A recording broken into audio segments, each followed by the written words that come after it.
பஞ்சாப் அணிக்கு எதிரான போட்டியில் கேப்டன் பொலார்ட் காட்டிய அதிரடி காரணமாக மும்பை அணி கடைசி பந்தில் த்ரில் வெற்றி பெற்றது. ஐபிஎல் தொடரில் 24வது லீக் ஆட்டமானது மும்பை பஞ்சாப் அணிகளுக்கிடையே வான்கடே மைதானத்தில் நடைபெற்றது. டாஸ் வென்ற மும்பை அணி முதலில் பந்து வீச்சை தேர்வு செய்தது. அதன்படி முதலில் பேட்டிங் செய்த பஞ்சாப் அணி சிறப்பான துவக்கம் கொடுத்தது. பஞ்சாப் அணியின் துவக்க ஆட்டக்காரர்கள் கெயில், ராகுல் இணைந்து 116 ரன்களை சேர்த்தனர்.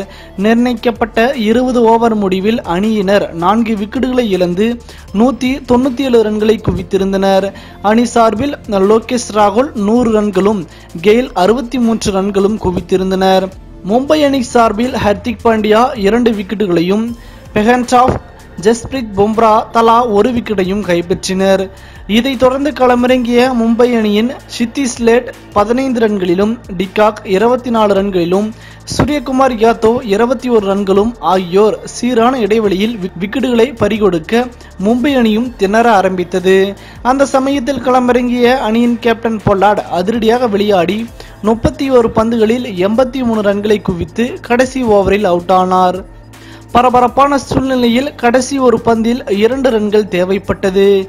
மைதானமே வாயில் விரலை வைத்து வேடிக்கை பார்த்திருந்த சமயத்தில் அல்சாரி ஜோசப் இறுதி பந்தில் 2 ஓட்டங்களை பெற்றுக் கொடுத்து அணியின் வெற்றியினை உறுதி செய்தார். மும்பை அணியின் இந்த வெற்றியை கண்டு நீங்கள் என்ன நினைக்கிறீர்கள்?